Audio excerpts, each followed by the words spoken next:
I know it's been a while, but I'm gonna wait for some of you guys to come in.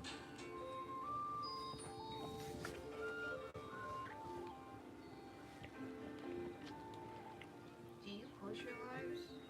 What do you mean? Do I post them? Like on your account when you're done? They kind of just post themselves.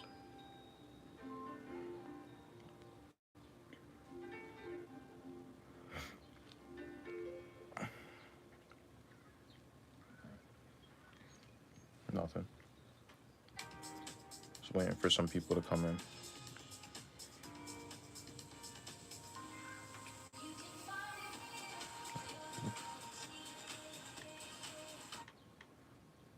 They got ads in an album. I mean, an album. That's crazy. Yeah. That's how YouTube works. Alright. What's going on? What's going on? Turn down. Turn down. That be. That's fine. That's fine. Oh, we got 3 people in here. What's up, man? Hey, what's going on? Hope you're having a great day. I know it's been a while since people have actually seen my face. Not that it really matters all that much, but a little bit more of an interpersonal, face-to-face connection. Just wanted to pretty much read, some of this book. My sister's been begging me to read this book for a while. And she read it to me. Was it yesterday or the day before? I think it was yesterday. Yesterday. Yeah, it was yesterday.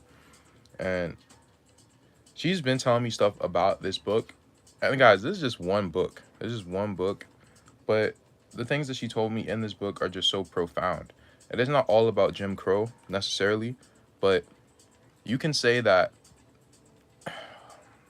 how should I say this? We can get so much knowledge out of what our past has to offer us, how we can learn from, what our forefathers, what our ancestors went through, during some of the hardest times in our history.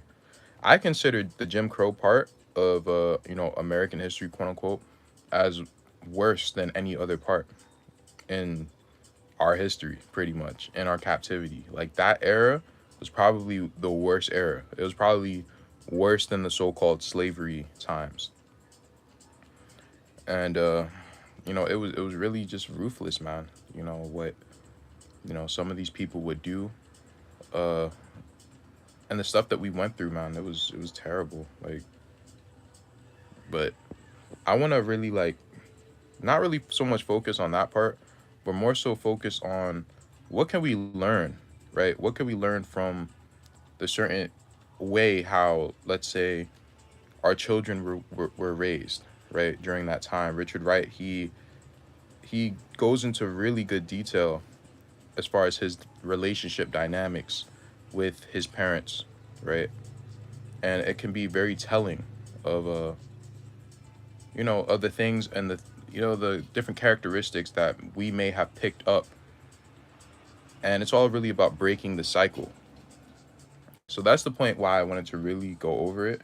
Yeah, there's the hardships and stuff like that. We'll touch on that as we read the book.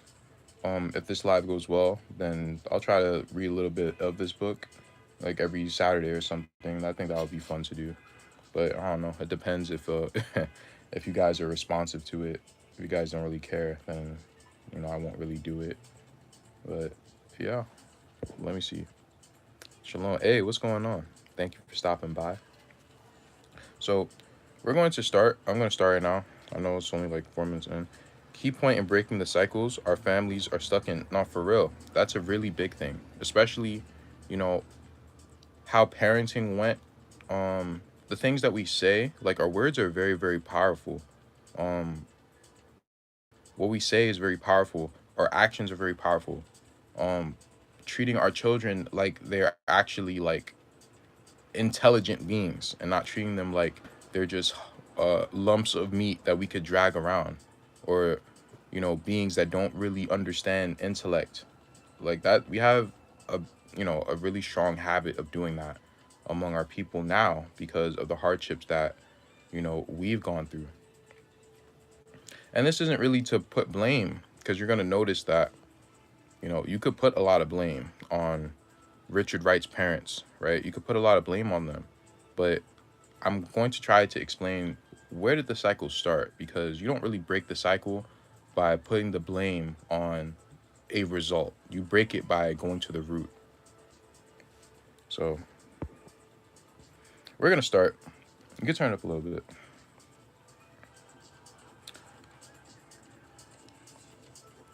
One winter morning in the long ago, 4 years old days of my life, I find myself standing before a fireplace, warming my hands over a mound of glowing coals, listening to the wind whistle past the house outside.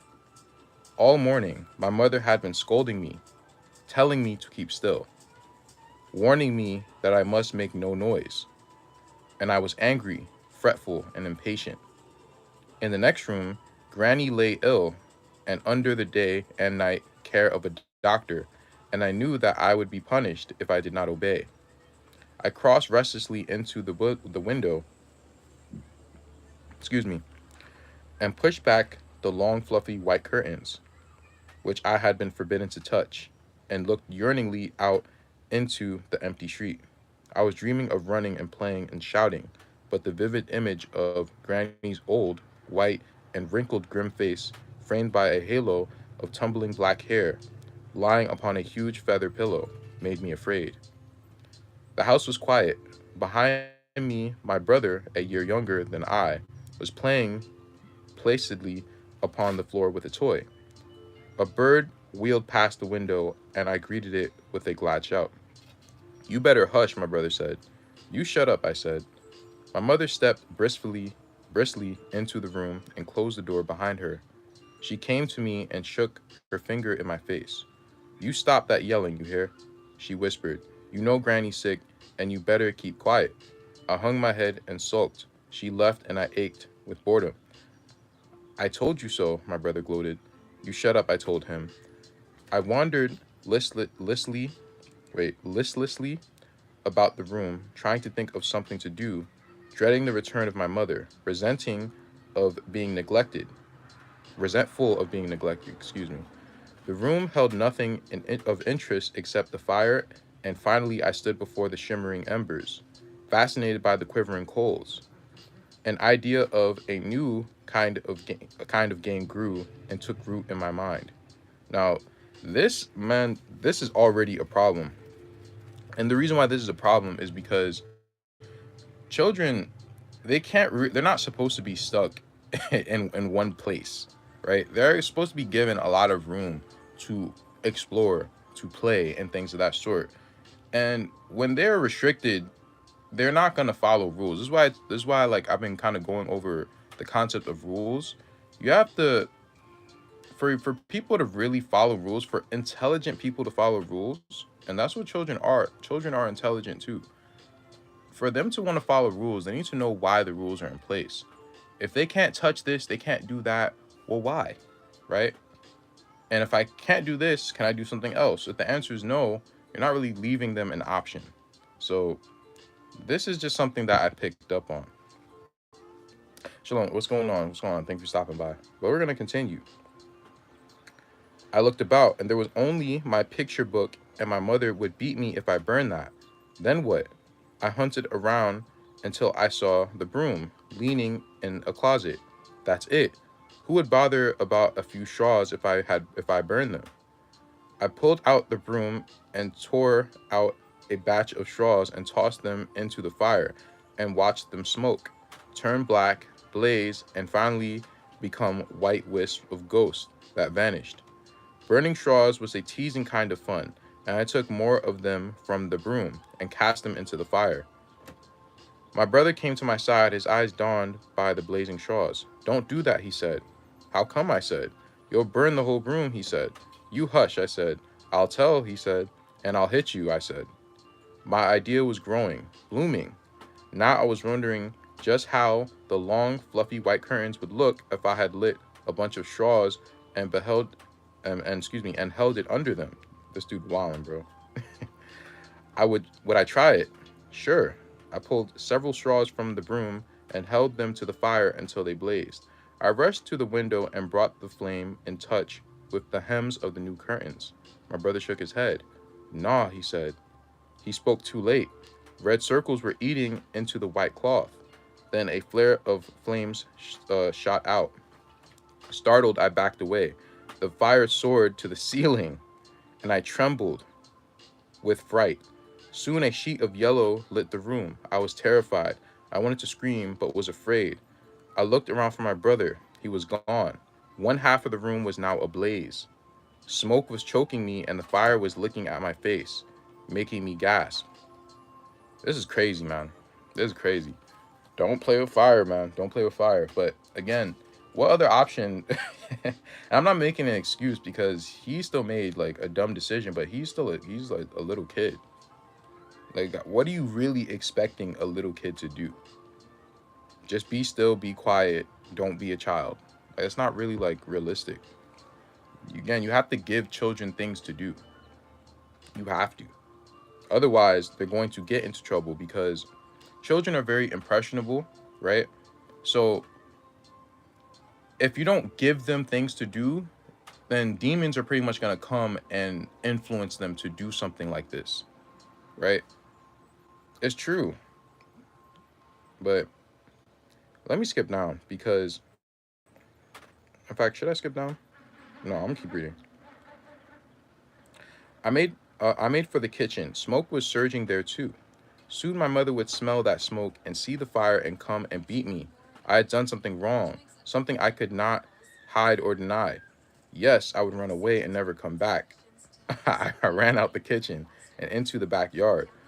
Where could I go? Yes, under my house. Nobody would find me there. I crawled under the house and crept into a dark hollow of a brick chimney and balled myself into a tight knot. My mother must not find me and whip me for what I had done. Anyway, it was all an accident. I had not really intended to set the house afire. I just wanted to see how the curtains would look when they are burned. That's crazy, bro. And neither did it occur to me that I was hiding under a burning house. Presently, footsteps pounded on the floor above me. Then I heard screams. Later, the gongs of fire wagons and the clopping hoofs of horses came from the direction of the street. Yes, there was really a fire like one I had seen a day burn a house down to the ground, leaving only a chimney standing black. I was stiff with terror. The thunder of a sound above me shook the chimney to which I clung. The screams came louder. I saw the image of my grandmother lying helplessly upon her bed, and there were yellow flames in her black hair. Was my grandmother afire? Would my brother burn? Perhaps everyone in the house would burn. Why had I not thought of those things before I fired the curtains? Because, bro, that's pretty much, bro, that's a demon, bro. That's a demon that pretty much influenced him to do that. And again, when you don't give your children things to do, this is what happens. However, I'm not really blaming his mother or his parents. Like, and the reason why I'm not blaming them is because what were they taught, right? We have to think about these things. Like, when we see parents that are so-called bad parents, I'm not saying they're not bad parents, but why are they bad parents? The bad parents because they didn't break their cycle, right? Maybe they had bad parents and they were taught, the wrong way how to raise children and things of that sort. So it's just a cycle, bro. I'm not really putting any blame. And when we read further into this, I know this is kind of like, kind of dry right now, but I want to get to a point. That's why I'm like reading the whole thing. Um, so pretty much he's afraid, right? Because like he's guilty of what might occur out of this. So anyway, skipping down, Richard, my mother was calling frantically.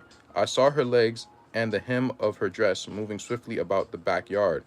Her wails were full of agony, whose intensity told me that my punishment would be measured by its depth. This guy's a great writer, man. Then I saw her taut face peering under the edge of the house. She had found me. I held my breath and waited to hear her command me to come to her. Her face went away. No, she had not seen me hurtled into the dark nook of the chimney. I tucked my head into my arms and my teeth chattered. Richard! The distress I sensed in her voice was as sharp and painful as the lash of a whip on my flesh. Richard, the house is on fire. Oh, find my child. Yes, the house was afire, but I was determined not to leave my place of safety. Finally, I saw another face peering under the edge of the house. It was my father's. His eyes must have become accustomed to the shadows, for he was now pointing at me. There he is. So pretty much they found him, right? But I also want to bring this to people's attention, man. If a child is gonna act like this, if they're going to, do something this dumb, remember, children, they come here like as perfect beings, right? They come here as perfect beings. They come here as pure beings. So any stimulation that they get is like amplified, bro. It's amplified. That's why you have to be very, very careful with the energy that you feed your children. So I'm not necessarily blaming like the parents for this, but a lot of parents they'll see their children as, okay, he did this because children are inherently evil, and it's the opposite, bro. They're inherently like this and that, because that's what certain men think about women. They think that women are, inherently wicked because they're so impressionable. But being impressionable is not a bad thing. It depends on how we view um beings and entities such as children or women or anything that is impressionable. But let me skip down because, this is kind of like a longer than it needs to be. But anyway, skipping down. You almost scared us to death, my mother muttered as she stripped the leaves from a tree limb to prepare it for my back. I was lashed so hard and long that I lost consciousness. I was beaten out of my senses, and later I found myself in bed, screaming, determined to run away, tussling with my mother and father who were trying to keep me still. I was long in a fog of fear. A doctor was called. I was afterwards told, and he ordered that I be kept abed and that I be kept quiet, that my very life depended on it. Wow. My body screamed on fire and I could not sleep. Packs of ice were put on my forehead to keep down the fever. Whenever I tried to sleep, I would see huge, wobbly white bags, like the full udders of a cow, suspended from the ceiling above me. Later, as I grew worse, I could see the bags in the daytime with my eyes open, and I was gripped by the fear that they were going to fall and drench me with some horrible liquid.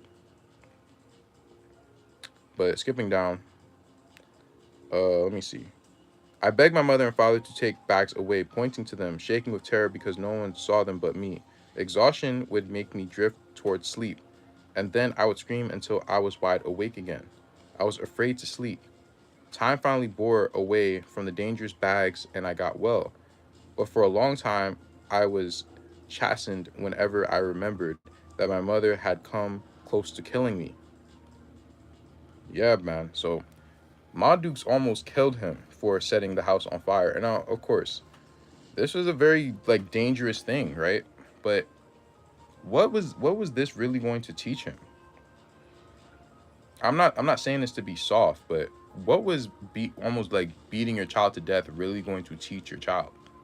What is that really teaching anybody? You have any comment on this, sister? You don't have any comment? Well, let me know what you guys think about that. I'm gonna find the other spot. Shalom. What's going on? What's going on? Let me see.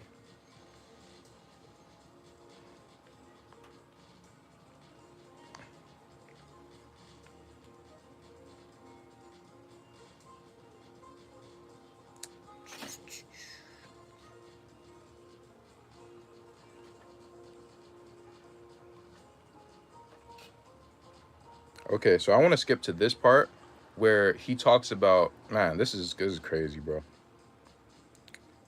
So one morning, my brother and I, while playing in the rain, rear of our flat, and they live in Memphis, by the way, in Tennessee, in an apartment building with his mother, father, brother, and yeah, it was them four.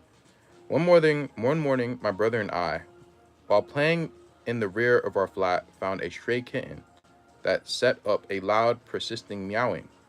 We fed it some scraps of food and gave it water, but it still meowed. My father, clad in his underwear, stumbled sleepily to the back door and demanded that we keep quiet.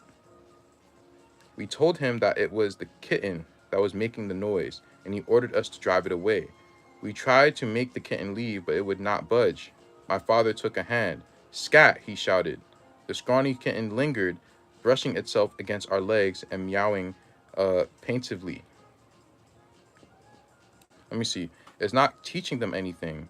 An idle mind is the devil's workshop. That's the scripture I was thinking about. Exactly. When you don't give your children things to do, they're gonna get into some foolishness. They just will. We must keep our minds filled with thoughts and things of the Most High Yah. I 110% agree with that. And this is what we have to teach our children. Now, I'm actually gonna get into the personality of of his father, but let me actually go up a little bit so that you can see a little bit more about his personality. Um, it was in this tenement that the personality of my father first came fully into the orbit of my concern. He worked as a night porter in the Bell Street drugstore, and he became important and forbidding to me only when I learned that I could not make noise when he was asleep in the daytime. He was a lawgiver in our family, and I never laughed in his presence. I used to lurk timidly in the kitchen doorway and watch his huge body sitting slumped at the table. I stared at him with awe as he gulped his beer from a tin bucket, and he ate long and heavily sighed, belched, closed his eyes to nod on a stuffed belly. He was quite fat, and his bloated stomach always lapped over his stomach. He was always a stranger to me, always somehow alien and remote. And this is the archetype that I see with a lot of so-called black fathers, is they act just like this. This is similar to even how my dad acted, right? This is not how men are really, or fathers are really supposed to be. When they were viewing us, like pre-colonization, they said that how the Indian man would act, he was actually very, not really feminine, but very soft with his family, almost softer than than the mom was. Like, we'll call his children and his wife, like, precious and sweet and dear and love and stuff like that. Like, very very gentle with his wife and children, right? But on the outside, you could be like the most fearless warrior. Like, you wouldn't think that, because the Indians know that their children, especially like for men, their wife and children are like gifts, and they're what you're supposed to truly protect, with your life, right? But because these curses were put on us, like, it's like things just reversed. They got flipped. And reading this stuff, I was just like, man, because I thought, like, and it really made me realize, like, this is truly a curse. Like, it's a curse, bro. It's a curse. If my father even had these tendencies, and being a so-called, Hebrew Israelite, following the scriptures. Now, he wasn't nearly as bad as this guy. We're gonna get into this guy's father. His father's honestly a piece of shit. I'm not gonna lie to you, but I can still see like there is some sort of like, it's like ancestral. It's a cycle, right? Thinking like masculinity is about being uncaring, right? Like being detached from your family. Like, that's not really what it's about. It's not about that. As I've been trying to say for like a while now, guys, like, masculinity is about your righteousness. It's about your connection with the Father, with the heavens, right?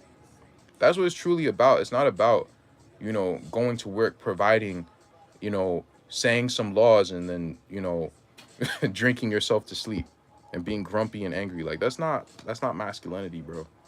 And that's what our people have, like, It's sad though. It's sad. That being said, this guy is not a good person. Like we're gonna go over it. Um. So yeah. So anyway, they're trying to get the cat out of the house, right? Because the cat's making a lot of noise and he's trying to sleep. He works a night shift. Excuse me. The scrawny cat lingered, brushing its. Excuse me. Damn. The scrawny cat lingered, brushing itself against our legs and meowing plaintively. While I never thought about it, that masculinity is tied to the Most High's cosmos. Of course, it's based on how close you are or your relationship to Him. Because when you really look at true masculine principles, and I learned a lot about this, not just from like the Book of Remembrance, but even like the Vedic astrology when they're explaining what the core of masculinity is. It's dependability, right? How dependable you are, but how dependable you are, that also has to do with the Most High or quote unquote God, because you depend on Him, right? Like you can depend on Him for all things. You can trust Him. How trustworthy you are, right? How true you are to your word. Those are principles of masculinity because they're tied to righteousness. When you think about, the Most High, the Father, you think of someone you can depend on, someone who's always going to stick to their words, right? You can hold them to their word. When they say something that they're going to do something, they make sure that they do it. Of course, now us as men, we can't necessarily literally always do what we say we're going to do, but we better try our best. Like seriously. Men who do not stand to their words are not men. They're still children. So that's what masculinity truly is. It is about your righteousness. Let's continue. So again, the scrawny cat lingered, brushing itself against our legs and meowing plaintively. Kill the damn thing, my father exploded. Do anything, but get it away from here. He went inside, grumbling. I resisted his shouting, and it irked me that that I could never make him feel my resentment. You see that? The child wants the father to be feeling too. I don't know where, you know, we get it from that as men that we're not supposed to like we're not supposed to like use our emotion. We're not supposed to be emotional, but we're supposed to have emotions, bro. Your children want to connect with you too. They don't they don't want you to be like this impartial, unreachable being. No, they want to connect their hearts with you too. And it's a damn shame, bro. It makes me so sad. But yeah, so that's what he said. Let me read again. He went inside grumbling. I resented his shouting, and it irked me that I could never make him feel my resentment. How could I hit him back? Or how could I hit back at him? Oh, yes. So now he's wondering, well, damn, like, how can I, like, use my masculinity now? How could I have authority? Because as a little boy, you don't want to take away, like, oh my God, there's just so many things that we could talk about, bro. When you're raising a boy, you're raising a young man. You're not raising someone who's going to be a kid forever. So it makes sense to try to teach them that, you have this authority and you're just learning how to be responsible with it. You don't have to really earn authority. You have it. You have to make sure you don't get it taken away. There's just two different ways of looking at it, bro. If you teach someone, hey, you have to like gain respect, right? That's not really how you look at it. It's like you have respect until you lose it. That's really more so what it is. So that's so in that case, you teach boys, hey, you already have this respect, but you lose it when you don't stand true to your word, right? Stuff like that. That lets them know that they already have the power. They don't have to search for it. They don't have to seek outside validation. It's already within them, you know? Because he's trying to see, well, how can I gain the approval and validation of my father, right? In an unhealthy way. And this is the conclusion he comes to because He doesn't like how his father is speaking to him, but what can he do about it? Nothing. Right? Is that right? See, the Most High, if you don't like something, He lets you speak to Him. He doesn't just give you a command and walk away. He lets you speak to Him. I'm taking notes. That's very humble. That's humbling for me too, because I don't know. I'm just like speaking, but so I resented his shouting, and it irked me that I could never make him feel my resentment. How could I hit back at him?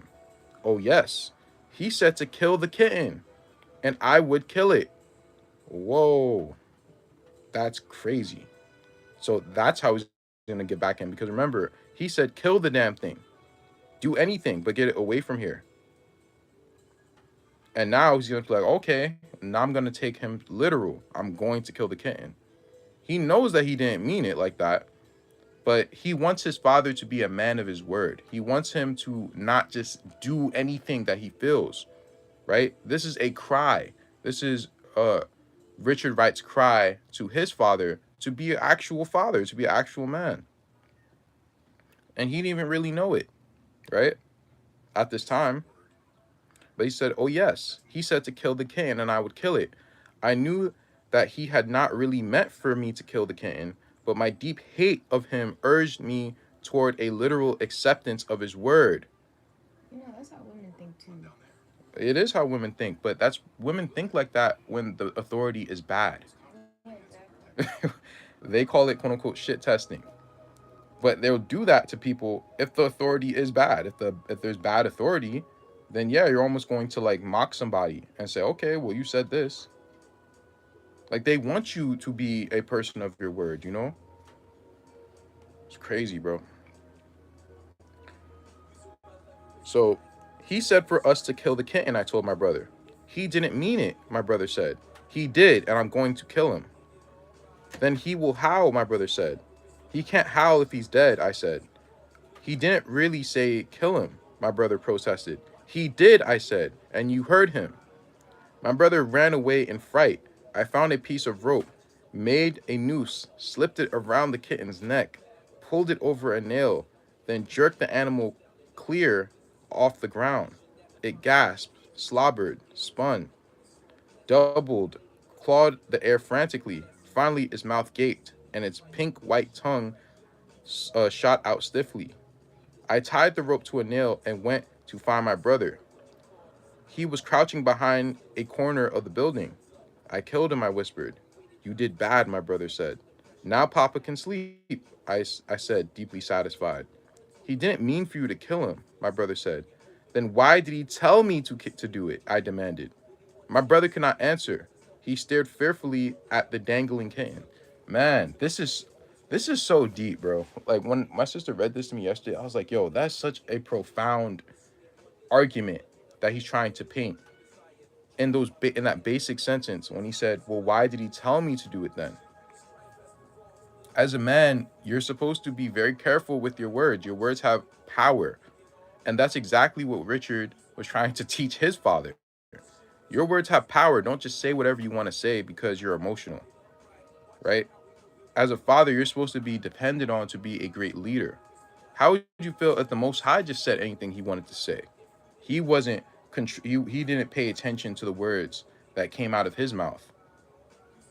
He would be someone that you couldn't depend on, could he? We have to mimic his ways. Like, we're not going to be exactly like him, but that's what we should all strive for. And yeah, Richard did something that was pretty like crazy, but you can see why he did it, right? That kitten's going to get you, he warned me. That kitten can't even breathe now, I said. I'm going to tell, my brother said, running into the house. I waited, resolving to defend myself with my father's rash words, anticipating my enjoyment in repeating them to him even though I knew he had spoken them in anger. My mother hurried towards me, drying her hands upon her apron. She stopped and paled when she saw the kitten suspended from the rope. What in God's name have you done? She asked. The kitten was making noise and Papa said to kill it, I explained. You little fool, she said. Your father's going to beat you for this. But he told me to kill it, I said. You shut your mouth. She grabbed my hand and dragged me to my father's bedside and told him what I had done. You know better than that, my father stormed. You told me to kill him, I said. I told you to drive him away, he said. You told me to kill him, I countered positively. You get out of my eyes before I smack you down. See, and this is, bro, listen, I'm not defending what he did, but what is his father doing wrong? His father is not taking accountability. Neither is his mother. Mother's not taking accountability. Father's not taking accountability. If he said it, then he should own that. But at the same time, he should say, hey, but you know I didn't mean it like that. Yes, I said it, but you know I didn't. He even say that. He was just like, his mother said, shut your mouth. Like, bro, you're not even trying to see what the issue is, right? But anyway, we're gonna keep reading because you have like this is a very deep like topic. I had my first triumph over my father. I had made him believe that I had taken his words literally. He could not punish me now without risking his authority. I was happy because I had at last found a way to throw my criticism of him into his face. I had made him feel that if he whipped me for killing the kitten, excuse me, I would never give serious weight to his words again. I had made him know that I felt that excuse me, I would oh, I would make him know that I felt he was cruel and I had done it without his punishing me.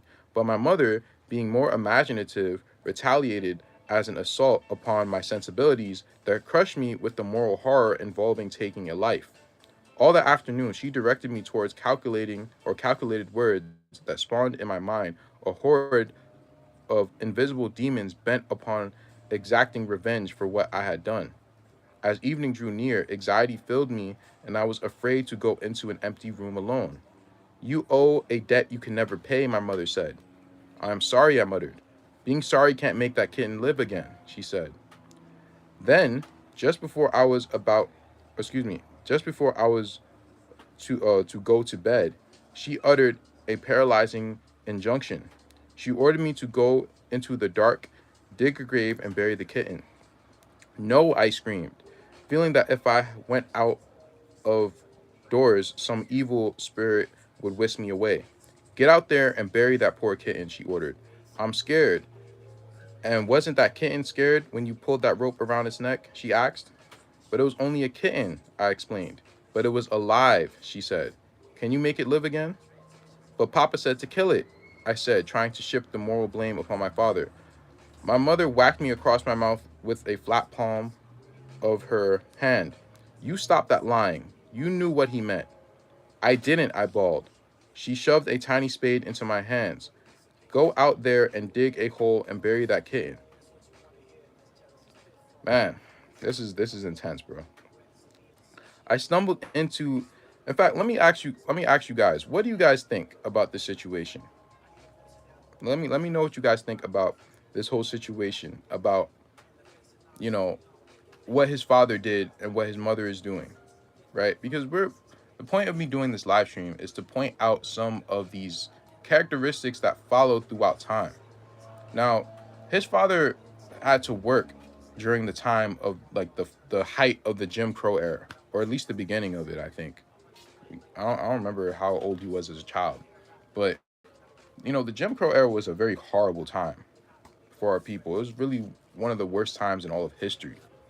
With the amount of discrimination, the amount of crimes that never even got attested for, the amount of brutality that people went through, it's just terrible. It's nothing short of terrible. And when you even look at the last Egyptian captivity, it pretty much played out in the exact same way. At the beginning of the Egyptian captivity, it it went dead. Yeah, died. Oh wow. But at the beginning of the Egyptian captivity, it actually wasn't that bad, right? Because the Egyptians, they had to slowly get us to enslave ourselves, right? They pretty much like tricked us into building certain buildings, and then they would back off. They would deduct our pay, back off until we were pretty much doing it for free, right? And then At some point they went from us doing it for free into doing it as slaves, pretty much, right? Then at towards the middle part, towards the apex part, that's when they had the most like severity on us. And it's the same thing with the Jim Crow era. The Jim Crow era was like the apex. It was probably like the worst part of our captivity in North America, at least. It was the worst part. Like I don't think anyone could fight me on that, bro. Like it's the worst part, bro. It's the worst. It was terrible, bro. It was terrible. The stories, it was terrible. Yes, what happened in 1492? It was probably similar to that, if I could be honest, because it's not only this captivity is not only Egypt, but it's supposed to be Babylon, Sodom and Gomorrah, and Egypt combined. What happened in the Babylonian captivity happened when the Spaniards came over here, and what happened in Egypt is the literal captivity that ensued. So it's a combination of a lot of different things. The book came out in 1942. Yeah, it came out then, but I don't remember how old Richard was during this time when he was a child. Probably like the early 1900s. Early 1900s, late 1800s, maybe. Yeah. So yeah, his dad was around during Jim Crow. I'm sure his dad went through some serious stuff, man. You know, like it's terrible. It's terrible. Like I was gonna wait until we got further into the book, but just to mention this, like the white men, they would just come around, slap the black girl's butt, and they wouldn't do nothing about it. Like nothing. Like that fills me up with so much rage. Like, bro, that's why I act the way that I do, man. Because I grew up learning this history. My father taught me a lot of this history. He made sure that he did because he wants me to understand where I come from, and what our people went through. You know, he made sure that I learned a lot of Jim Crow history. I don't go over it now because it's just too much for me, bro. It's too much for me. It's too much for me. But I learned a lot about that stuff when I was like growing up, and the kids will always look at me like I was crazy for like reading those books and getting into that type of history. The teachers never said anything though. They were just like, "Oh, okay, well, I'm trying to get you guys to forget." But all right, well, bro, the teachers never went over that history. My dad had to teach me that history. So that's why I feel so strongly about it, bro. Because, bro, the stuff that they've gone through or that they went through especially during that time period, like someone has to pay for that. Like you can't just do that and then like now it's all about unity and nah, bros. You have to pay your debt. You have to pay your debt. I don't care about nothing, none of that, bro. I don't care about none of that. Let me read some comments. What's wild to me is that I've noticed if we talk about anything that that's done to our ancestors, we always get made to feel bad for acknowledging what happened in the past, even with some of our own people, bro. That is like the number one comment of the day, bro. That's exactly it. Everyone makes you feel bad, even your own so-called people. And even if they're your people, they make you feel bad because they don't want to face reality. My grandparents don't even like to talk about that era, and they grew up in that era. They don't like to talk about it. They're just like, well, whatever, it happened. I'm like, what are you talking about? I was like, it wasn't it terrible? They're like, oh, it was beyond terrible. But anyway, God bless America. I'm like, bro, y'all are crazy, bro. Because they're scared. They're scared. Because when you live with a group of narcissists, when you live with a narcissist, they when you live with a narcissist for long enough, you're going to pretty much like you're going to make excuses for them. It's called Stockholm syndrome, right? And that's kind of what's happened. Not just to them, it's not just to them, but it's a lot of our people, man. It's terrible. I hate it. That's why, like, man, like, I don't care about none of that. Like, I will die for my honor. I will die for my honor. I'll die for my honor. I'll die for, our children's honor, our women's honor, and my brother's honors. Like, I'll die for all of that. I don't care about none of that because, like, what's happened to us, man, it has to be repaid. Like, I can't live until it's being repaid. Like, I don't know, bro. I feel really strongly about this stuff. But yeah, bro, you're exactly right, man. Like no one lets us actually go like talk about this history. And then when you actually do, like first of all, they fight you over it, right? They fight you over it. They act like, "Oh, it wasn't as bad as you think it was," right? Yes, it was. You know. Yes, it was. I was told from a camp that I used to go to, we're in the eighth captivity. The eighth? I mean, I don't know. I would have to look back, but I don't know. Jim Crow still alive today. It's despicable. I mean, I'm sure it is. I didn't grow up in the South, so I don't know how, like, what the extent really is. Again, the only thing I've really known about it is anything that either my father's taught me or stuff that I've learned from on my own. But it hasn't really been any real life experience. Sir, it was shameful to them. Yeah, I'm sure it was. Honestly, I'm not saying that to be like insensitive or disrespectful or anything like that. But at the same time, like you also have to know how they act. Like they don't want to they don't want to hold them accountable.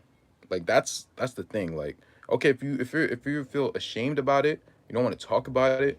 But they really don't like if it happened to you, bro. If it actually happened to you, I don't see why it shouldn't like really like invoke something, bro. Like the whole point of this whole thing happening is so that we can repent and actually turn to the Father. That's the whole point of it.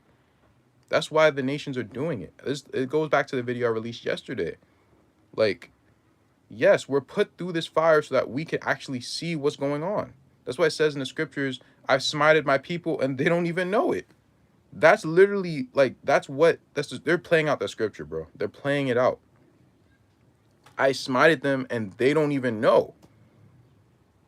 They think it's supposed to be like this. And that's the one thing I just can't like I don't know, I can't accept that, bro. I'm glad that you were not back then. It was not easy at all. Were you there back then, sister? That's crazy if you were. I commend you because I can't even imagine it. Like I can't. Just the little bit that I've read is just like I can't bear this. It's horrible. Like it was worse than you can imagine. I'm sure it was. I'm sure it was. And this is why I want to put light on it because in these days, the newer generation, they don't care about this stuff. They don't care because they are psychologically manipulating people.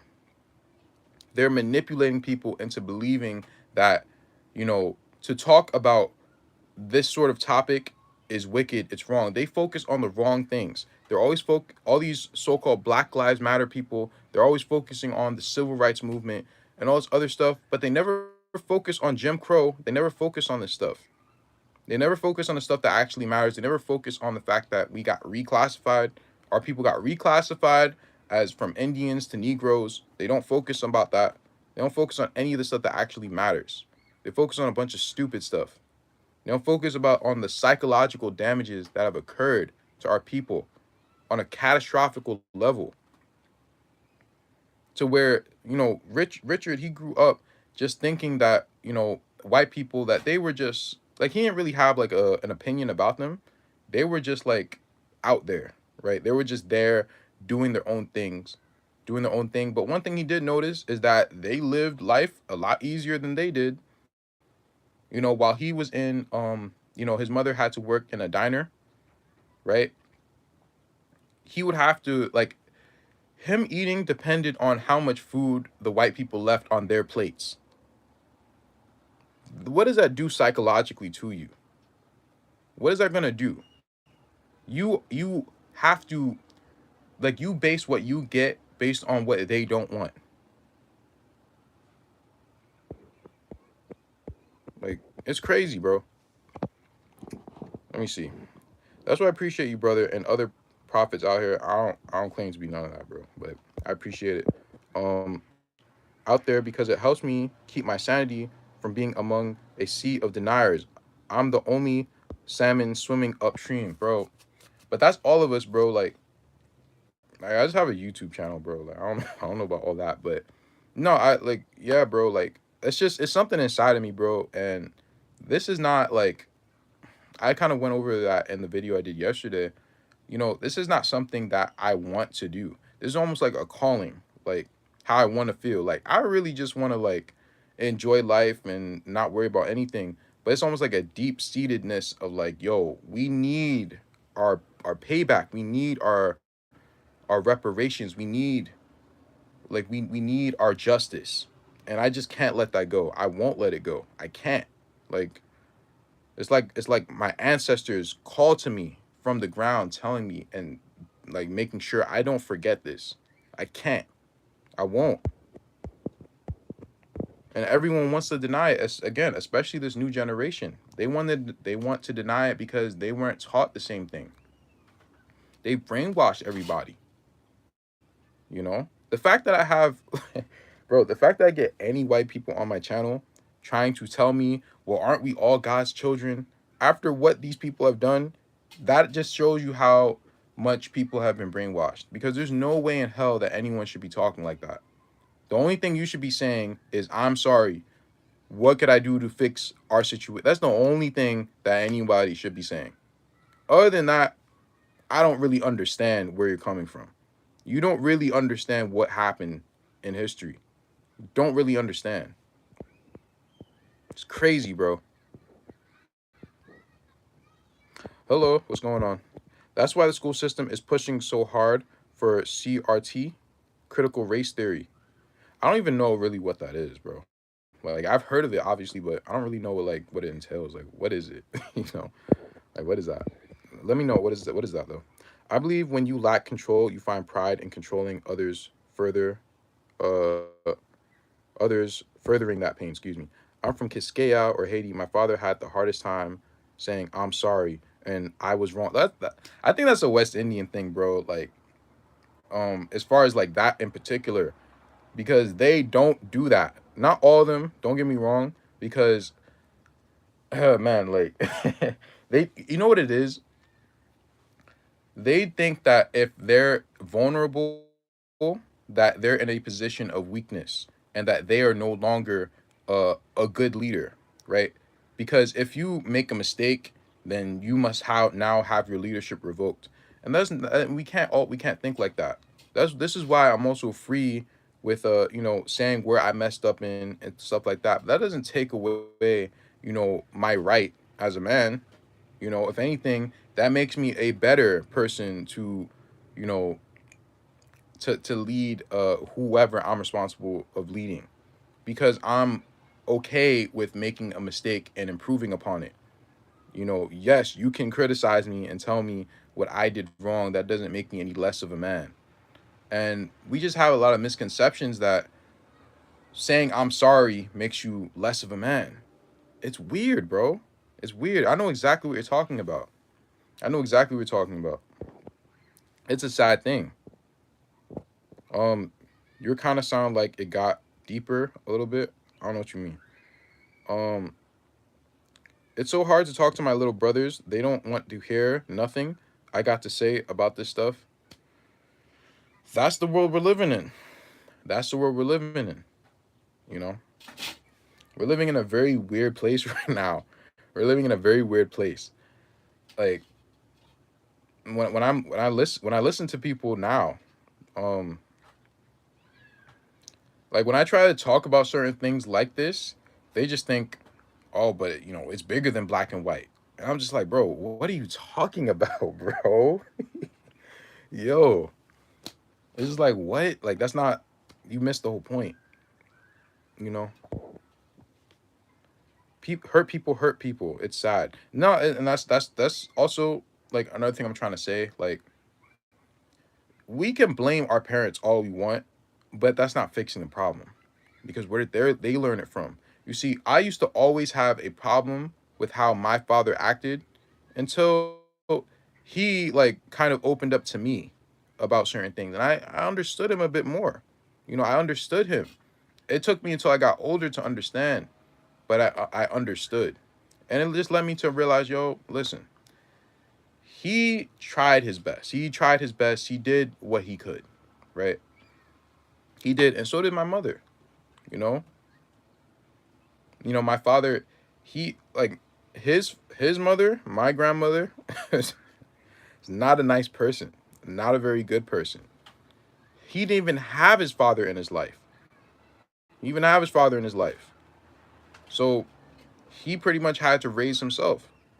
And the fact that he is where he was, I mean, it's incredible. It's a great thing. So I can't really be upset with the fact that, he wasn't like where he was supposed to be. A lot of our people aren't where they're supposed to be. You know, it's not really his fault. It's his parents' fault. And who were their parents? Who were our grandmother and grandfather's parents? Did they have good parents? No, they didn't. And it just keeps going and going and going, right? This is why the Most High is warning us, hey, you're not hurting me by doing the things that you're doing. You're hurting your children. You're hurting your lineage. They are going to cry. They're going to weep from the dumb actions, the selfish actions that you're doing, right? And it seems like we've been, chosen out the lot to break our cycle.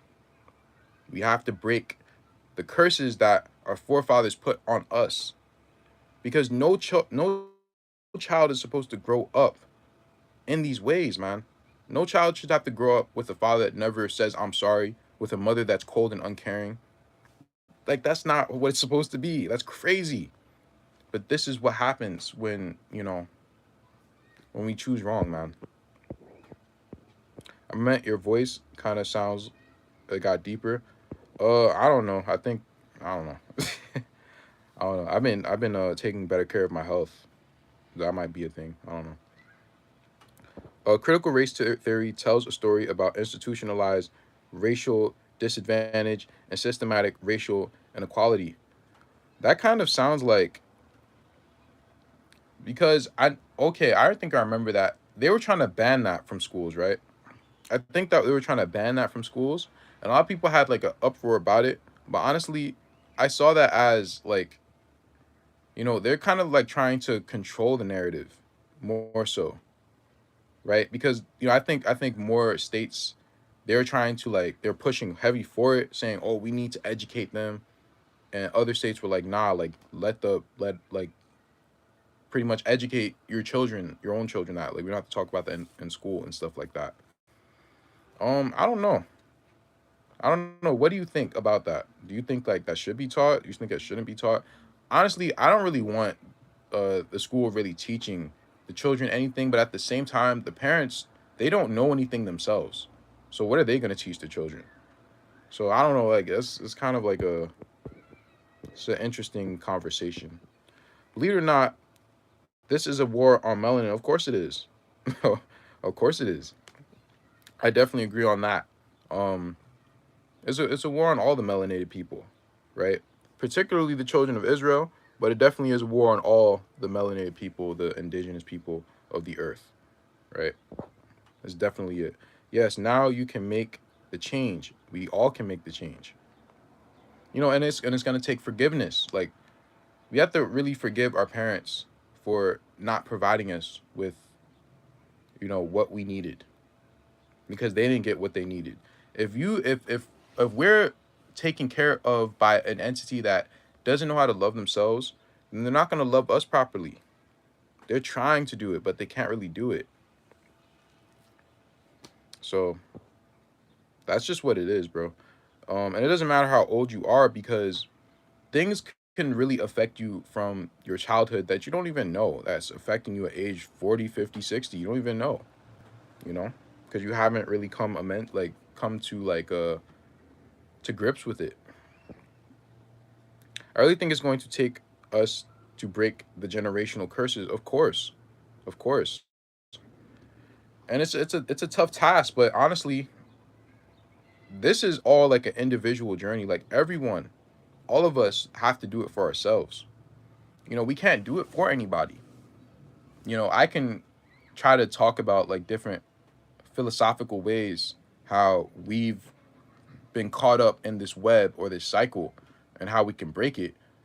But I can't actually like I can't feed anyone. I can't lead any horse to anything to eat or drink, and neither can you. But you could spread the information on how to do it, and that's kind of what I'm trying to do, like right now, or with the series I've been doing the last couple of weeks. Is I'm more so trying to go over breaking the cycle, and I'm bringing up Jim Crow because this was a very pivotal point that no one talks about. Nobody talks about this. They always want to go to slavery and all this other stuff and talk about a group of people that we weren't even, right? Talk about a bunch of indentured servants and act like that was us. And it wasn't when we were the Indians during that time. Getting reclassified, getting our land stolen. Like, it's crazy, bro. It's crazy. They don't want to talk about what actually happened to us. They want to focus on little things here and there. Yeah, they'll talk about Emmett Till, but Emmett Till happened all over the place. Emmett Till was just one thing. That was like one thing out of many different things that happened. Not even the worst thing.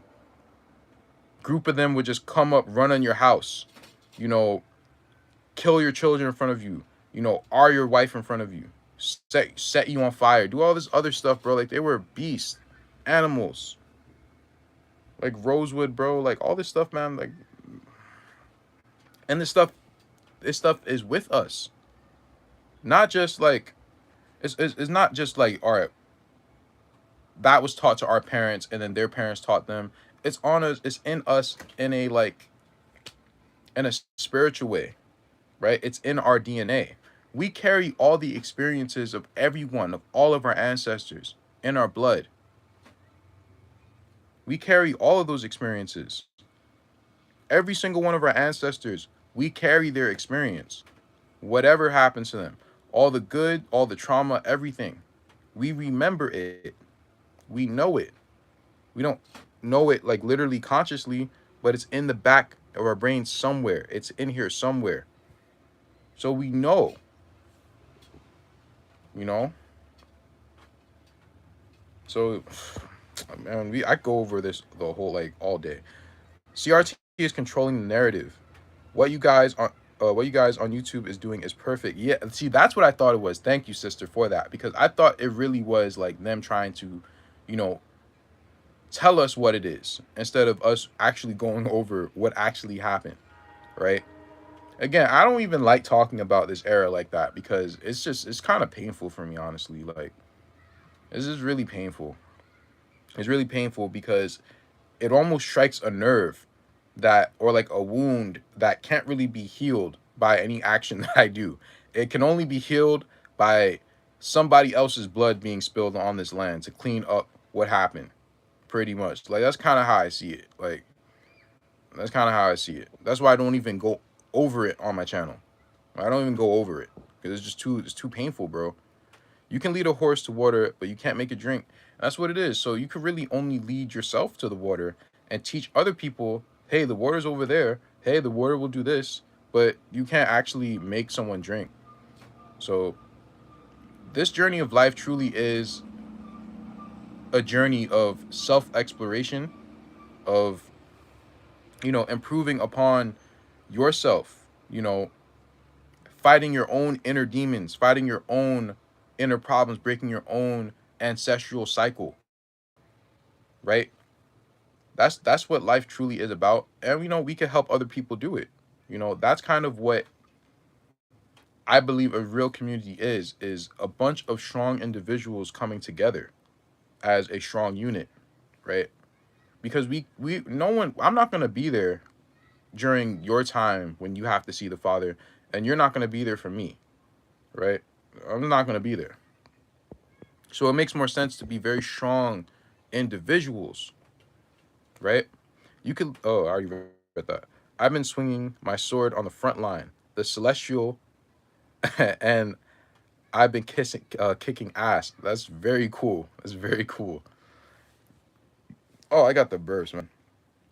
I took some wheatgrass and it tastes so nasty, bro. But excuse me. But me personally, like I've been really like getting in tune with myself, finding out a lot more about, you know, my inner issues, my inner cycles, things that I just have to work on. And it's a beautiful thing because I think I shared this in the video yesterday. You know, I used to deal with a lot of people like coming against me because I grew up with like, the so-called Hebrew Israelite religion and stuff like that. So certain things I just didn't do. Like I didn't go out with my friends on Saturday and stuff like that. I wasn't out there, being a big whoremonger. I wasn't doing that. So pretty much people, they saw me as being very different. They would tease me about it. They would do certain things.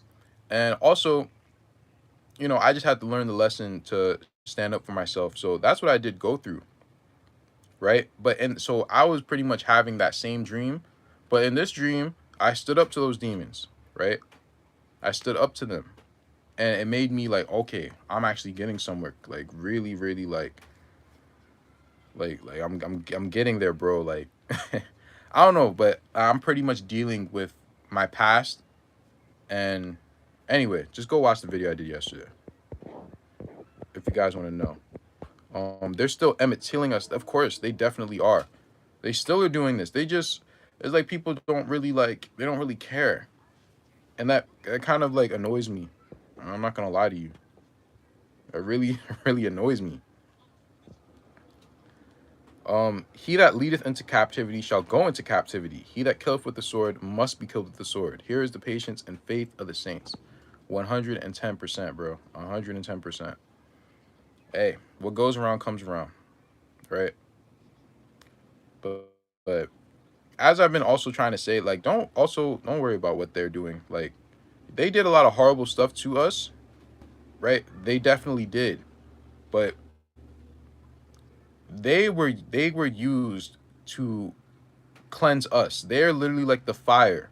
If coals are turned into diamond when there's enough heat and pressure put on them, they are the fire. But after the coal is turned to a diamond, what happens to the fire?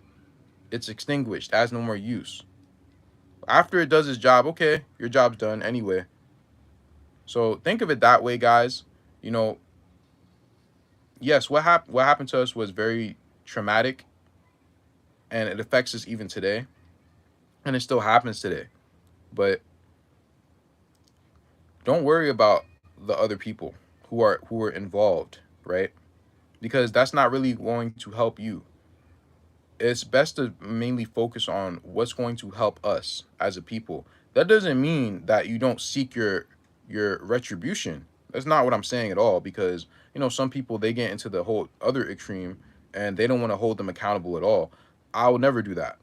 I will never not hold anyone who needs to be accountable. I will never do that. But at the same time, they are not, that's like caring about what they, or what punishment they're going to have.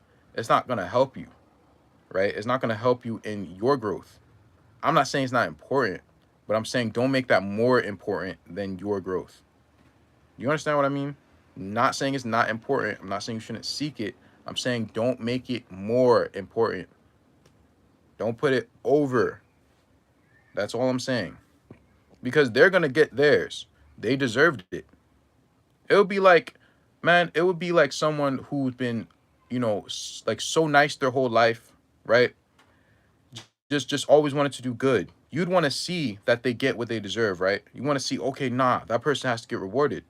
Well, it's the same thing on the flip side. If a person's been evil, if a group of people have been evil their whole entire existence, then you want to see them get what they deserve too. There's nothing wrong with that. But at the same time, you're not going to worry about someone else getting good more than you. You're still worrying about you. You have to worry about you first. If we all worried about us first, the world would be a better place. It truly, truly would.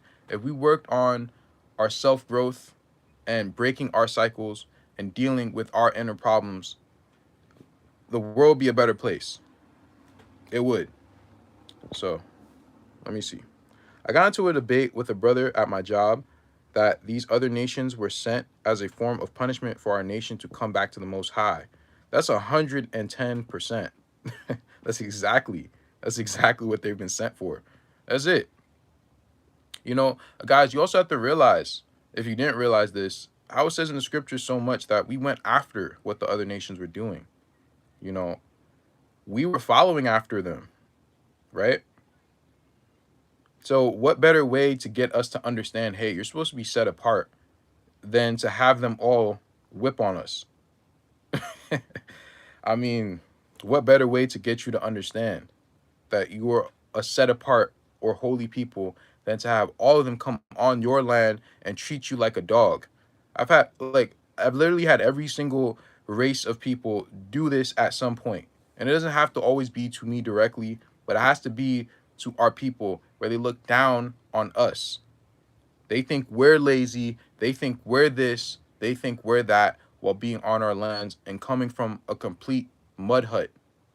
They'll come from a mud hut, have the government pretty much, help them out, tell them all this game, this financial game that they're not telling us. They get rich off of the businesses that they put in our hoods, and then they talk big and bad. What better way to get us to understand that we need to protect what's ours than have a bunch of those people do that to us? You know? But yeah, they were sent as a form of punishment so that we could turn back to our Father. I explained that myself. Took me a long time to understand this. It took me a while too. It really did. It really did. I'm not gonna lie to you. It took me a very long time to understand why this is happening, or why even these Gentiles, like, we have to get our books from a bunch of Gentiles. This is also part of why we fell. Like, do you really want it? Like, this is everything that we asked for, bro. So this time, are we gonna do it right? Do you want to put your children through a Jim Crow era, and it's gonna be a lot worse? Do you want to do that? I wouldn't think so. Do you want to put your children through a 1492 up until the 1500s? Do you want to do that? Because what happened then was, that would be the only thing I would say would be worse than the Jim Crow era, was what happened during the colonization initial period. That would be probably be the only thing that happened worse than that era. Everything else, man, like, no. Everyone want to talk about the damn civil rights movement, Martin Luther King. Bro, what happened during Jim Crow was terrible. It's terrible. Your channel helped me a lot, has opened my eyes to see something I've known in my heart to be true. Thank you, brother. All praise to the Most High. By the way, I watched Brother Bear, was deeply moved. Bro, that movie is brolic, bro. And I appreciate that, bro. I'm just, just telling my truth. Hopefully it can help some people. If it even helps one person, I'm happy, you know. I appreciate that, though. I really appreciate that. Con. Right. Thank you, bro. I appreciate, or sister, I'm sorry. First Peter chapter 2, verse 9. But ye are a chosen generation, a royal priesthood, a holy nation, a peculiar people, that you should show forth the praises of him who hath called you out of the darkness into his marvelous light. Beautiful, bro. Beautiful. Beautiful. I live in a highly, quote unquote, Jewish town. I know that feeling all too well. Oh, man. Probably you live in Brooklyn or something, bro. Because they call this place New York for a reason. But anyway, let me go back to the book real quick. Can you open that back up? I want to show you guys another part. So pretty much he killed the cat, right? And the mother didn't really take responsibility. They're not really being, like, the best parents. But we're going to get to another part. Man, this is crazy. Now, we're going to get to, quote unquote, child support. Now, a lot of people on the internet, a lot of men are on the internet are complaining about child support. Rightfully so. Some women are abusing child support. But why is child support a thing? I don't hear a lot of men actually talk about why child support is a thing. Because stuff like this that I'm about to read you was happening on the regular. On the regular.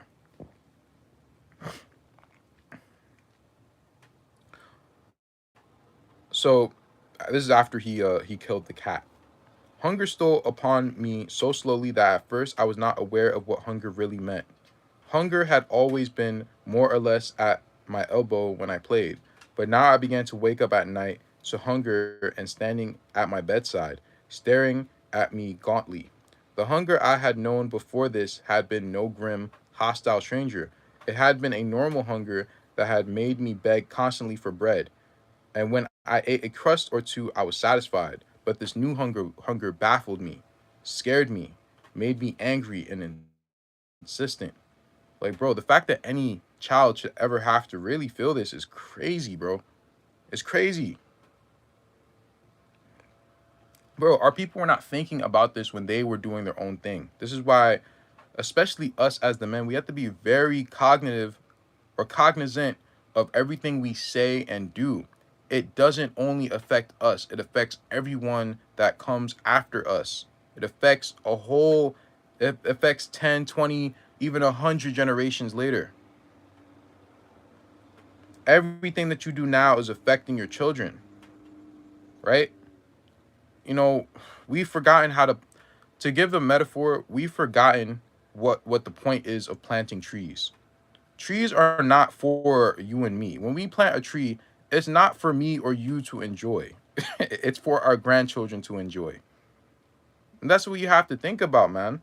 Like, we've forgotten the point of it, you know? Whenever I begged for food, now my mother would pour me a cup of tea, which would still the clamor in my stomach for a moment or two. But a little later, I would feel hunger nudging my ribs, twisting my empty guts until they ached. I would grow dizzy and my vision would dim. I became less active in my play, and for the first time in my life, I had to pause and think about what was happening to me. Mama, I'm hungry, I complained one afternoon. Jump up and catch a hungry, she said, trying to make me laugh and forget. What's a hungry? It's what little boys eat when they get hungry, she said. What does it taste like? I don't know. Then why do you teach me, or why do you tell me to catch one? Because you said you were hungry, she said, smiling. I sensed that she was teasing me and it made me angry. But I'm hungry. I want to eat. You'll have to wait. But I want to eat now. But there's nothing to eat, she told me. Why? Just because there's none, she explained. But I want to eat, I said, begging to cry. You'll just have to wait, she said again. But why? Forgot to send us some food. When is he going to send it? I don't know. But I'm hungry. She was ironing and she paused to look at me with tears in her eyes. It's crazy, bro. It's with the K. It's not with a C. Um, yeah, bro, this is heartbreaking. I'm sure it's heartbreaking for a mother, bro. Where's your father? She asked me. I stared in bewilderment. Yes, it was true that my father had not come home to sleep for many days, and I could make as much noise as I wanted, though I had not known why he was absent. I had been glad he was not there to shout his restrictions at me, but it never occurred to me that his absence would mean that there would be no food. I don't know, I said. Who brings food into the house? My mother asked me. Papa, I said. He always brings food. He always brought food. Well, your father isn't here now, she said. Where is he? I don't know, she said. But I'm hungry, I whimpered, stomping my feet. You'll have to wait until I get a job and buy food, she said. As days slid past, the image of my father became associated with the pangs of hunger, and whenever I felt hunger, I thought of him with a deep biological bitterness. My mother finally went to work as a cook and left me and my brother alone in the flat each day with a loaf of bread and a pot of tea. When she returned at evening, she would be tired and dispirited and would cry a lot. Sometimes, when she was in despair, she would call us to her and talk to us for hours, telling us that we had no father and our lives would be different from those other children, and we must learn as soon as possible to take care of ourselves, to dress ourselves, to prepare our own food, that we must take upon ourselves the responsibility of that flat while she worked. Half frightened, we would promise solemnly, but we did not understand what had happened between our father and our mother, and the most that these long talks did to us was make us feel a vague dread. Whenever we asked why father had left, she would tell us that we were too young to know. One evening, my mother told me thereafter I would have to do shopping for food. She took me to the corner store to show me the way. I was proud. I felt like a grown up. The next afternoon, I looped the basket over my arm and went down the pavement toward the store. When I reached the corner, a gang of boys grabbed me, knocked me down, snatched the basket, and took the money, and sent me running home in panic. That evening, I told my mother what had happened. She made no comment. She sat down at once, wrote another note, gave me more money, and sent me out to the grocery again. I crept down the stairs and saw the same gang of boys playing down the street. I ran back into the house. What's the matter? My mother said. It's those same boys, I said. They'll beat me. You've got to get over that, she said. Now go on. I'm scared, I said. Go on. I don't pay them any attention, she said. I went out of the door and walked briskly down the sidewalk, praying the gang would not molest me. But when I came abreast of them, someone shouted, "There he is!" They came toward me and broke into a wild run toward, excuse me, let me slow down. They came toward me and I broke into a wild run toward home. They overtook me and flung me to the pavement. I yelled, pleaded, and kicked, but they wrenched the money out of my hand. They yanked me to my feet and gave me a few slaps and sent me home sobbing. My mother met me at the door. They beat me, I gasped. They took the money. I started I started up the steps, seeking the shelter of the house. Don't you come in here, my mother warned me. I froze in my tracks and stared at her. But they were coming after me, I said. You just stay right where you are, she said in a deadly tone. I'm going to teach you this night to stand up and fight for yourself. She went into the house and I waited, terrified, wondering what was she about. Presently, she returned with more money and another note, and she also had a long, heavy stick. Take this money, this note, and this stick, she said. Go to the store and buy those groceries. If those boys bother you, then fight. I was baffled. My mother was telling me to fight, a thing that she had never done before. But I'm scared. Don't you come into this house until you got in those groceries, she said. They'll beat me up. They'll beat me up, I said. Then stay in the streets and don't come back here. I ran up the stairs and tried to force my way past her into the house. A stinging slap came on my jaw. I stood on the sidewalk crying. Please, let me wait until tomorrow, I begged. No, she said. Now go. If you come back into this house without those groceries, I'll whip you. She slammed the door and I heard the key turn in the lock. I shook with fright. I was alone upon the dark, hostile streets, and gangs were after me. I had the choice of being beaten at home or away from home. I chugged the stick, crying, trying to reason. If I were beaten at home, there would be absolutely nothing I could do about it. But if I were beaten in the streets, I had a chance to fight and defend myself. I walked slowly down the sidewalk, coming closer to the gang of boys, holding the stick tightly. I was so full of fear that I could scarcely breathe. I was almost upon them now. There he is again, the cry went up. They surrounded me and began to grab for my hand. I'll kill you, I threatened. They closed in. In blind fear, I let the stick fly, feeling it crack against a boy's skull. I swung again, lamming another skull and another, realizing that they would retaliate if I let up for but a second. I fought to lay them low, to knock them cold, to kill them so that they could not strike back at me. I flayed with tears in my eyes, teeth clenched, stark fear making me throw every ounce of my strength behind each blow. I hit again and again, dropping the money and the grocery lists. The boys scattered, yelling, nursing their heads, staring at me in utter disbelief.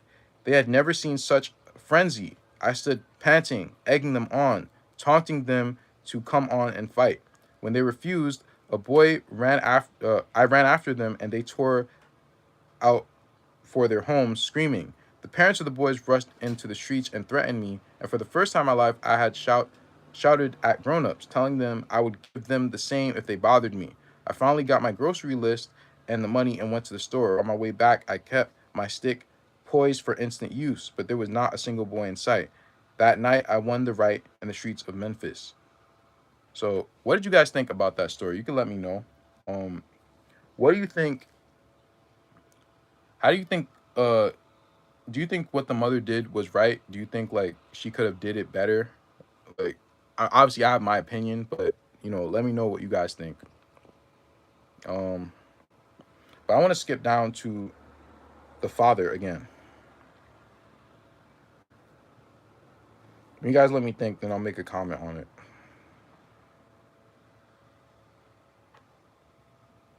Let me see. Give me a second, guys. Hey, sister, do you know when they went to the court for the child support? It's around like page 24, I think. Like, Page of 24. course, up from page 24. That's where we stopped yesterday, was page 24. Okay, I see it.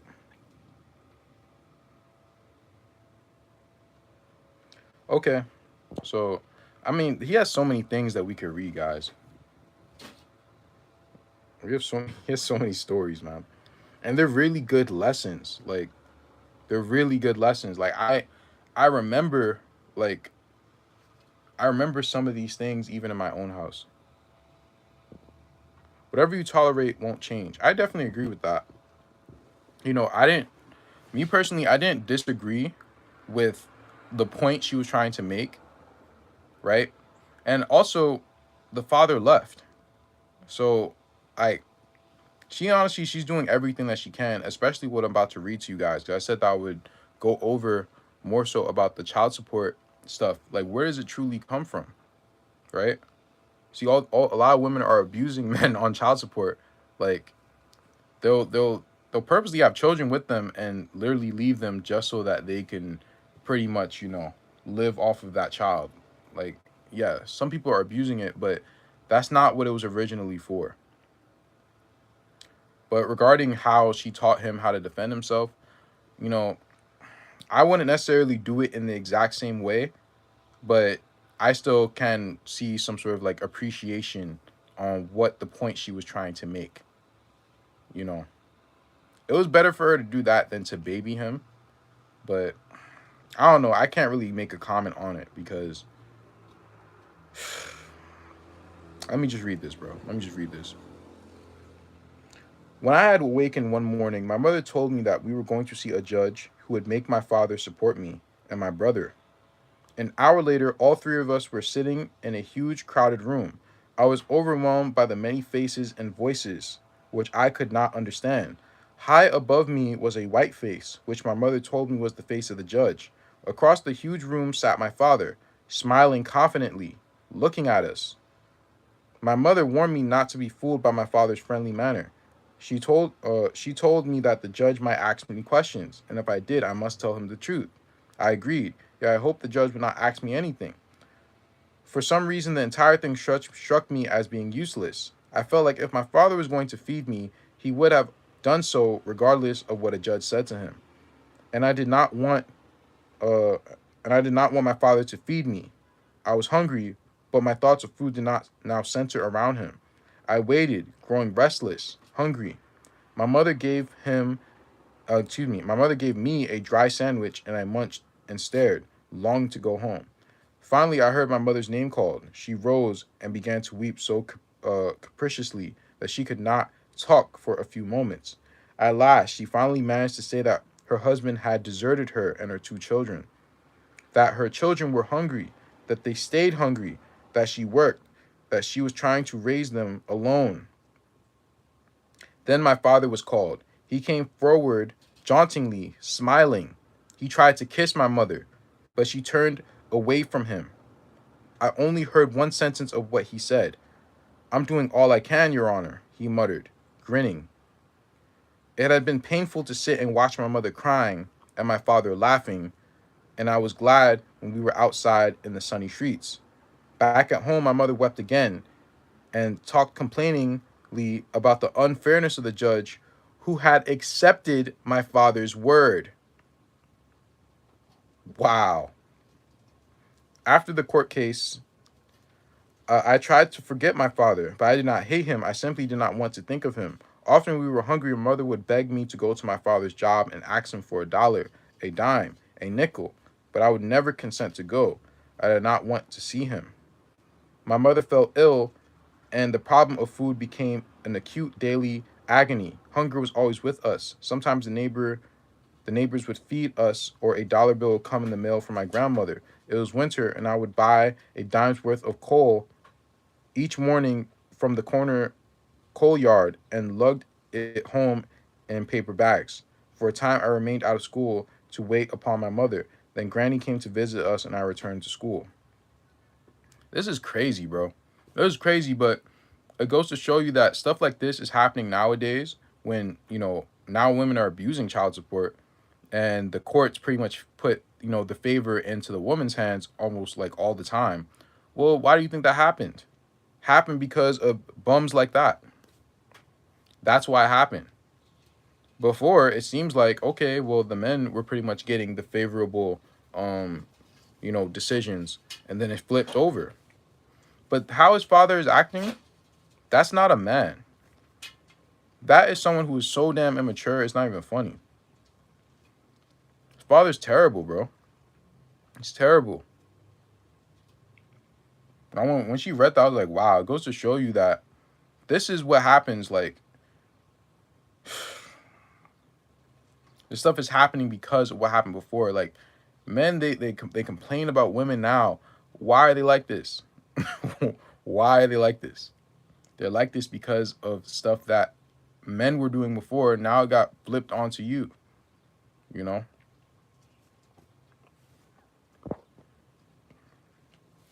You guys have any comment on that? Because when I read that, I was just like, bro, that's terrible. What goes around comes around, man. But it's not really about getting even. It's not really about revenge. It's not about any of that. It's just about breaking the cycle. Because honestly, the courts, they love to see people go back and forth. Like, they love to see particularly us go back and forth. First they'll put it in the hands of the man, then they'll put it all in the hands of the woman, and then they'll see, all right, let them, like, go back and forth, right? Because they also, at the same time, what they were also doing, because it wasn't always this, um sometimes they were literally taking, the man out the house. They wouldn't even give men good jobs. They wouldn't give our men good jobs. They would give the woman that job so that she could be the breadwinner, and she would have disdain for the man. Because what woman is gonna want to be the breadwinner in the house? Like, she's not gonna really feel like her man is a man, you know. And they do that on purpose. Like, they do these things on purpose, you know. So it's not really about it's not really about getting even. It's just about breaking the cycle. It's about finding out what is right and what is wrong, and stopping it at the root, right? Because you can go back and forth forever. You can say, well, child support's like this because of people like him. But I could also point you a story where the woman is the one, being dirty. Or then you could say, well, back then during so-called slavery, the woman would sleep with the slave masters to get over. Okay, well, sometimes there were, like, men who offered their wives to the slave master so that the slave master wouldn't beat them so hard. Or sometimes the men, they would pretty much, like, uh join forces with the invaders so that they themselves can be able to have more access to women and stuff like that, or riches and stuff like that. So you can keep going back and forth about the different ways how, you know, our people were evil to each other. That's not fixing the problem. It's not really fixing the problem. It doesn't make sense for men to try to, demonize women these days. And like, bro, it doesn't make sense. You're not fixing the problem. The problem always resides in you as the individual. Nothing is going to affect your life unless, wait, how did I say that? Nothing's going to affect your life unless it's something that you are doing. If you have immorality, stuff like that's going to affect you. I don't deal with child support because I didn't live a certain life. I didn't live a certain lifestyle, so I don't have to deal with that. So, it depends on us as individuals. You feel me? WIC, women, infants, and children. I think this in Section 8 is primarily used to keep the father out of the home. And some of our women get this I'm an independent woman vibe. Yeah, because it's just a lot of back and forth. It's a lot of back and forth because, you know, what would happen? And I'm going to tell you this right now, guys. My grandfather was exactly like this. He did this to his old family. And he left his old family in Florida, moved to New York, and married my grandmother. That's messed up. That's messed up. That's literally what he did. And his former wife died from an illness. She died from an illness as well as heartbreak from what he did. Has six different children, has a whole family in Florida. And he's just like, all right, well, I left them. Like, what? Like, how do you do that? Like, that's heartless, bro. No matter what issues that you're having in your marriage, how can you do something like that, bro? I will never be able to understand that behavior, right? And on the flip side, yes, you have like the women who are now feeling like, okay, well the government gives me power, right? And now they're very comfortable with that little bit of position that they've had because there's just been a lot of trust that's been broken, and we just have to mend these different cycles that's been caused. It's not about going back and forth with people. It's just about finding what's right and wrong. My mom used to have WIC when I was little. When I was 14, I asked if I could get a job and start working. She told me no because if I work, her benefits get cut off. Yo, it be like that, bro. It be like that. Even though you can make more money, you know, you can make more money working a job than getting those benefits. But I canceled at 11,000 pounds child support debt. How did you canceled it? What do you mean by that? Yeah, it's an attack on what Yah intended and on the family. Our people are tap dancing instead of playing or placing the blame where blame is due to save face. It's true. Well said. Well said. They are, and that's what they do with everything, right? That's what they do with everything, and because they're really afraid to face, their own shadows, their own issues that they've caused for themselves or their ancestors have caused for themselves. You know, not a lot of responsibility. Not a lot of responsibility. But even so, guys, I don't know if you guys agree with this or not, but like I put most of the blame on the man. I just do. I just feel like the man is the responsible party.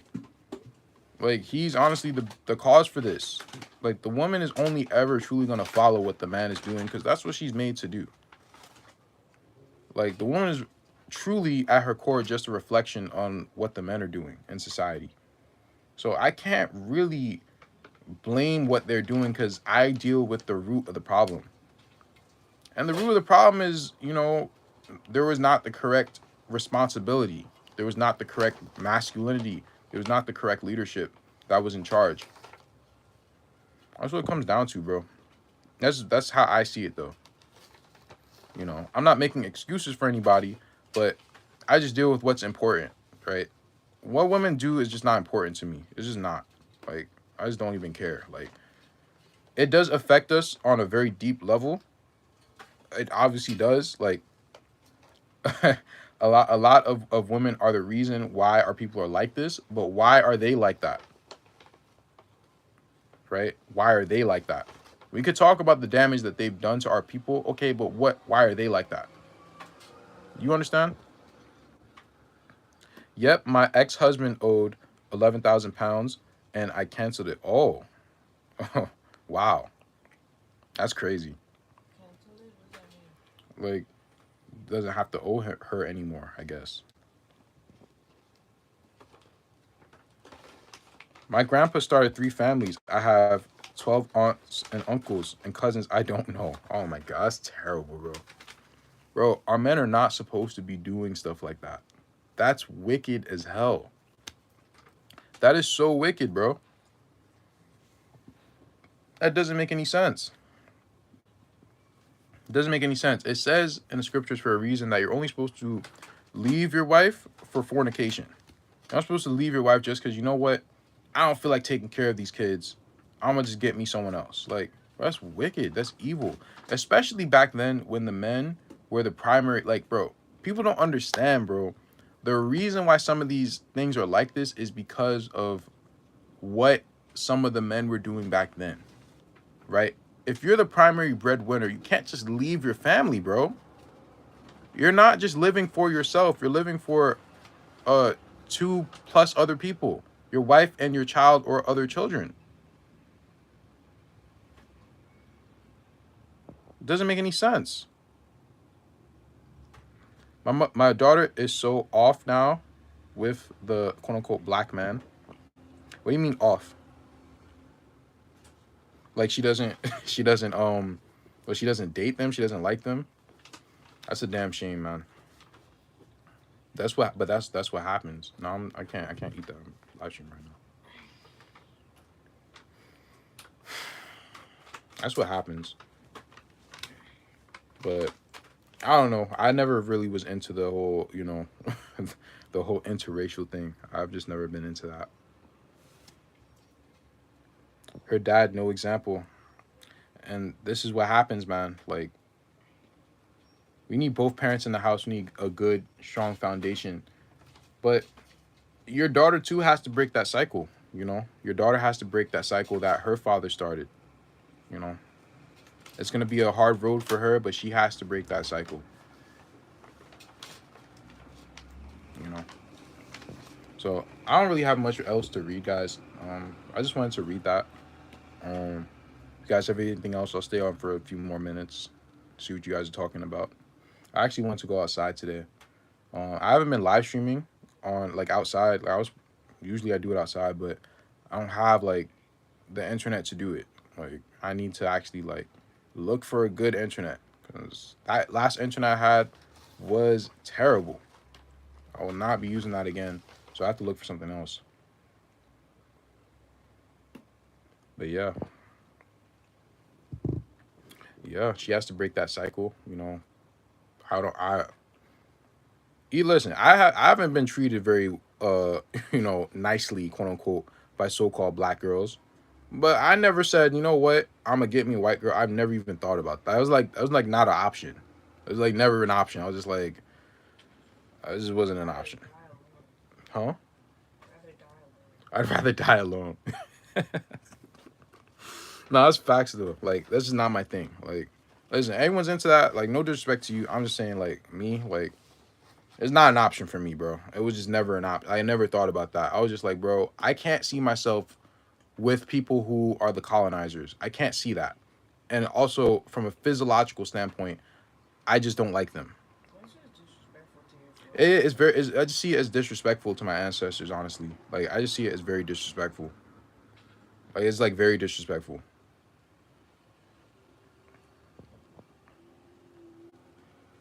You know. Just wanted to say I appreciate you, brother. I think Big Judah or someone directed me to your channel. All praise to the most. I probably was that brother always like showing love and stuff. Um, Big Judah? yeah. Okay. Good topic. I'm praying and fasting for her and her black man to collide. Not for listen. I'll I'll pray for it too because listen. This is like a different topic, guys. But guys, we're really not supposed to be like, particularly like the children of Israel are not supposed to be marrying the Gentiles. I know some of y'all might be with Gentiles, might not be. I'm not saying this as a personal attack. I'm just being very real. I don't think we're supposed to be with them, like, at all. And I think you're doing a detriment to yourself if you are to intermarry with Gentiles. I'm just being very honest with you. I was being very honest with you. I don't think that's what we were supposed to do. Just being honest. My son has nothing good to say about black women. He thinks they're too independent. Well, honestly, they are, but that shit, they're still my women. Like, I don't really have another option. That's facts. Like, I dead don't care. Like, whether they're like that or not, like, okay, well, if they're like that, first of all, they're not all like that. So, like, they're not all like that. Like, you can't really put them all American into one blacks are box. more so. Huh? I said American blacks are more so. Oh, chill, chill, chill. No, American blacks. No, I know, but What? chill. Listen, they're like that because they're Americanized. But yeah, of course they do act independent, but why? Why? Because they don't trust the men. They don't trust the men. They would be a lot different if the men actually were acting like men. So that's kind of how I see it. I just see them as, okay, well, they just need proper leadership, you know. But again, I just, whether I badmouth them or not, like, I don't necessarily have all positive things to say about our men or women, but they're still my brethren. They're still my sisters, you know? So, like, whatever. You know, some people they think, okay, well, you know, I'll just date the Latin women and stuff like that. I mean, you can, but they're no different. Honestly. Like they're the same thing. Like if you think that, oh, like they're the same thing. They're just this so called, you know, broken. So it doesn't, like, you're not fixing the issue.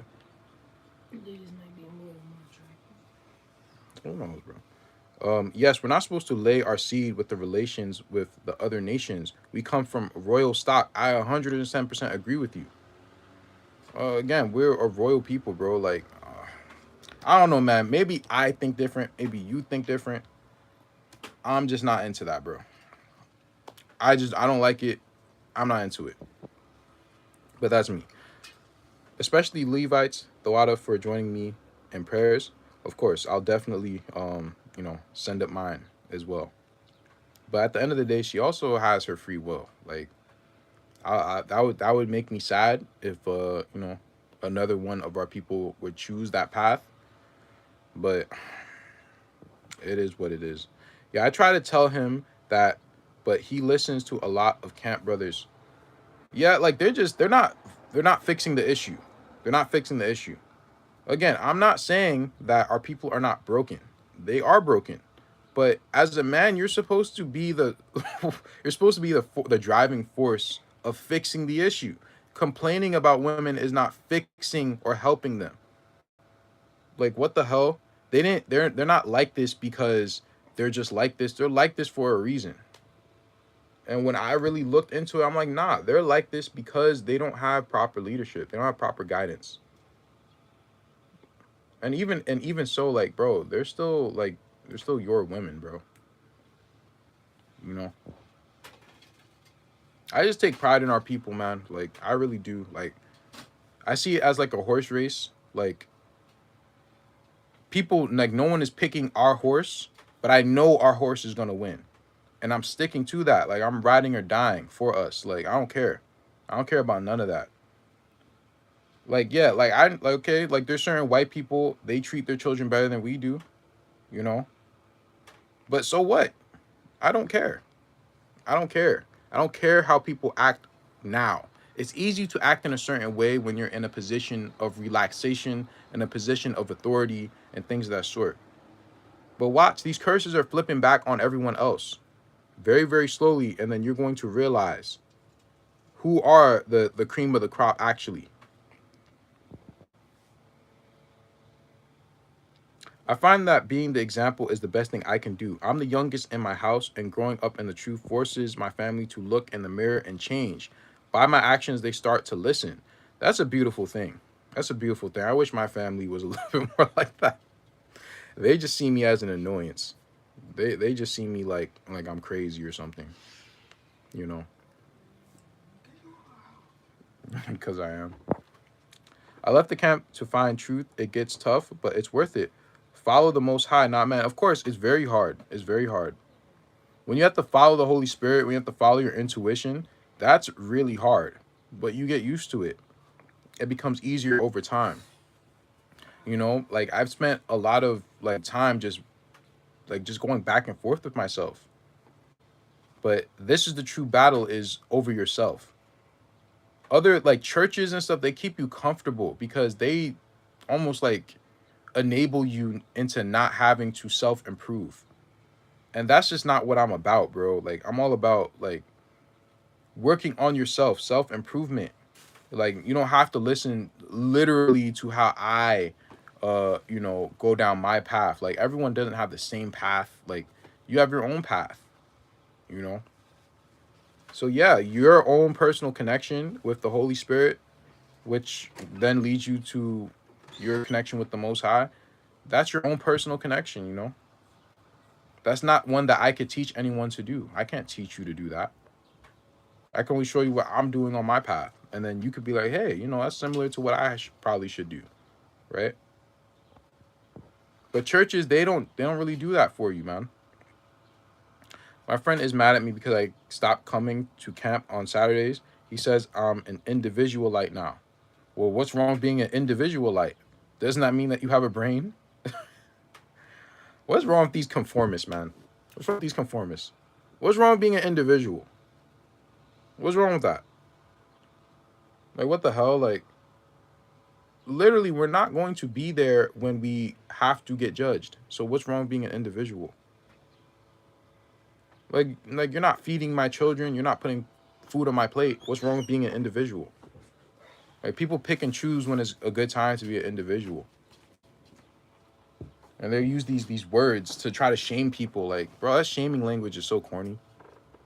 I would take pride in that if someone called me that. Like, oh, you're just being an individual. I'm like, okay, thanks for the compliment. What the hell? So I had a lot of fun with you guys. Chatting with you guys and going over this topic. Um, I don't know. I'll see if I could probably get some internet by next week, and we could go outside again. It's a real nice day. I'm probably go outside myself. Just get my meditation on. You feel me? Connect with Pachamama. You know. But yeah, that's it. I'll catch you guys in the next live. So may peace be with you.